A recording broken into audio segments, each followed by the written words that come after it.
इस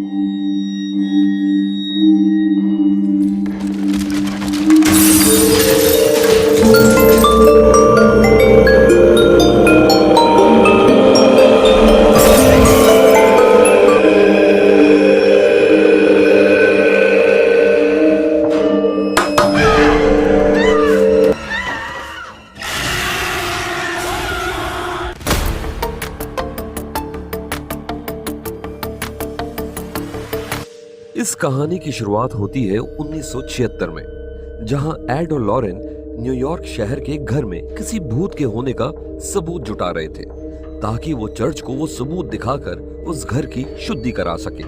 क्योंकि उस घर में कुछ समय पहले ही एक इंसान ने अपने सारे परिवार का कत्ल कर दिया था। अब जैसे ही लॉरेन अपनी शक्तियों की मदद से देखना शुरू करती है, तो सबसे पहले उसे वो आदमी दिखाई देता है जो एक एक करके अपने घर के सभी लोगों को मार रहा है। तभी लॉरेन को वहां एक भूत दिखाई देता है, जिसका रूप बिल्कुल किसी नन की तरह था। जिसके बाद वो नन लॉरेन को उसके पति एड की मौत दिखाती है, जहां एक लकड़ी का बड़ा टुकड़ा एड की बॉडी के आर पार हो जाता है। I'm sorry, Lorraine. ये देख के लॉरेन बहुत डर जाती है। इसके बाद फिल्म हमें सीधा ले जाती है इंग्लैंड के एक शहर एनफील्ड में, जहां हॉटसन फैमिली रहती है, जहां पैगी अपने 4 बच्चे जेनेट, मार्गरे, बिली और जॉनी के साथ रहती है। जहां हम देखते हैं कि इस परिवार की फाइनेंशियल कंडीशन उतनी अच्छी नहीं है। इसके बाद हम देखते हैं कि उस घर में कुछ अजीबोगरीब होना शुरू हो चुका है, जहां जेनेट रात को अपने बेड पर सोते सोते एकदम से कहीं और पहुंच जाती है, या कभी कभी जेनेट एकदम से नींद में ही किसी से बात करने लगती है। और बिली के साथ में भी कुछ ऐसी ही अजीबोगरीब चीजें अब होना शुरू हो चुकी हैं। तभी एक दिन जेनेट घर में अकेली थी। तभी उसे एक बूढ़े इंसान का भूत घर के एक चेयर पर बैठा दिखता है, और इसके बाद वो भूत उस पर अटैक करने की कोशिश भी करता है, जिसकी वजह से जेनेट बहुत डर जाती है। दूसरी तरफ हम देखते हैं कि लॉरेन अपने घर में सोकर उठी है, और उठते ही वो देखती है कि एड एक तस्वीर बना रहा है, और वो तस्वीर किसी और की नहीं बल्कि उसी नन की थी, जिसे लॉरेन ने कुछ समय पहले देखा था। इसके बाद हम देखते हैं कि जेनेट अब खुद को रस्सी से बांधकर सोती है, ताकि वो फिर से नींद में इधर उधर ना चली जाए। लेकिन तभी रात को जेनेट एकदम से अपने बेड से नीचे गिर जाती है, जिसके बाद कोई उसके कमरे का दरवाजा जोर जोर से खटखटाता है, और जैसे ही वो दरवाजा खोलती है तो उसे वहां कोई नहीं दिखाई देता है। जिसके बाद वो नीचे लिविंग रूम में जाकर देखती है, जहां उसे एक कुर्सी हिलते हुए दिखती है। इसके बाद वो डरकर अपने कमरे की तरफ भागती है, और कमरे में जाकर दरवाजा लॉक कर लेती है। लेकिन थोड़ी ही देर बाद वो देखती है कि उसके कमरे का दरवाजा अपने आप खुला हुआ है। जिसके बाद डरी सहमी जेनेट कंबल ओढ़कर सोने की कोशिश करती है, लेकिन तभी कोई उसका कंबल भी खींचकर हटा देता है। जिसके बाद जेनेट जोर जोर से चिल्लाने लगती है, जिसकी वजह से उसके साथ में सोई मार्गरे भी जग जाती है, और तभी उन दोनों के बेड तेजी से हिलने लगते हैं, और वो दोनों डरकर अपनी माँ के पास जाती है। जिसके बाद पैगी उनके कमरे को चेक करने जाती है कि तभी वहां का कबर्ड अपने आप खिसक कर दरवाजे से टकराता है, और दरवाजा बंद हो जाता है।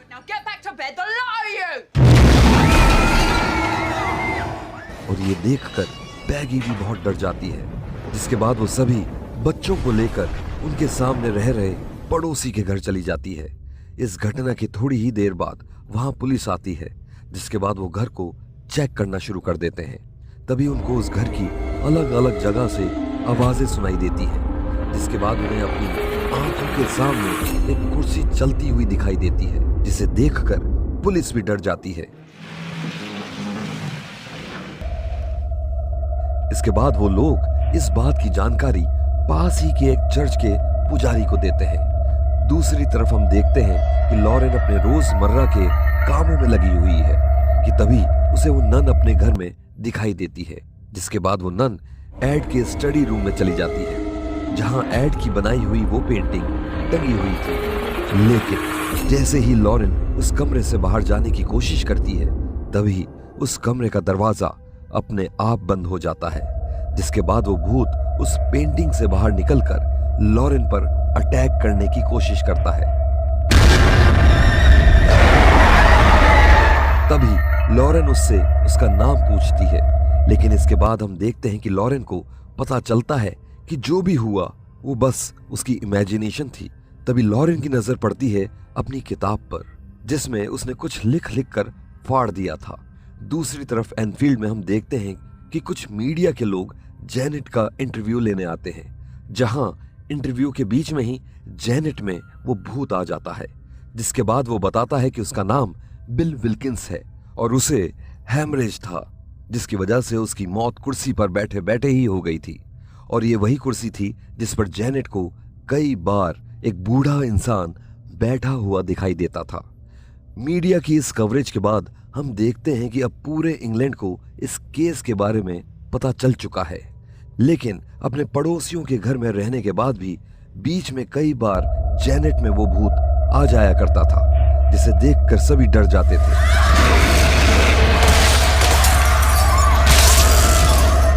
खैर, धीरे धीरे इस केस के चर्चे दूर दूर तक होने लगे थे और एड और लॉरेन को भी इस केस के बारे में पता चलता है, जिसके बाद वो सीधे पहुंच जाते हैं लंदन, जहां वो सबसे पहले पैगी से मिलते हैं, जहां पैगी उन्हें सबसे पहले वो कमरा दिखाती है जहां से इन सब चीजों की शुरुआत हुई थी। लेकिन उन लोगों ने इस कमरे को चेन से बंद कर रखा था ताकि उस कमरे में कोई ना जाए। कमरे के अंदर जाकर एड देखता है कि उस कमरे की हर चीज टूटी हुई थी, साथ ही साथ उस कमरे की हर दीवार पर बस क्रॉस ही क्रॉस टंगे हुए थे। दूसरी तरफ लॉरेन जेनेट से बात करने की कोशिश करती है, जहां जेनेट उसे बताती है कि उसे हर वक्त उस भूत की आवाज सुनाई देती है और वो भूत उससे बात कर सकता है, और भूत ने उससे कहा है कि अगर एड और लॉरेन वहां से नहीं गए तो वो उन्हें हानि पहुंचाएगा। इसके बाद एड भूत के होने का सबूत चर्च को देने के लिए जेनेट को उसी कुर्सी पर बैठाकर उसका इंटरव्यू रिकॉर्ड करता है, और तभी बिल जेनेट में फिर से आ जाता है, जिसके बाद वो उन्हें कहता है कि ये घर उसका है और बाकी सभी वहां से चले जाओ। तभी एड उसे क्रॉस दिखाता है, जिसके बाद बिल जेनेट की बॉडी छोड़कर वहां से चला जाता है। अब एड और जेनेट और सबूत जुटाने के लिए उसी घर की ऊपरी मंजिल पर सो रहे हैं, जहां लॉरेन एड को बताती है कि इस घर में उसे किसी भी भूत की मौजूदगी महसूस नहीं हो रही है। दूसरी तरफ जेनेट खुद को फिर से रस्सी से बांधकर अपनी मां के साथ नीचे सो जाती है। तभी आधी रात को सभी सोए हुए थे, जेनेट एकदम से अपने आप ही उस रूम में पहुंच जाती है, जिस रूम को बाहर चेन से लॉक किया गया था। उस रूम में जेनेट देखती है कि वहां के सारे क्रॉस एक के बाद एक उल्टे होते जा रहे हैं।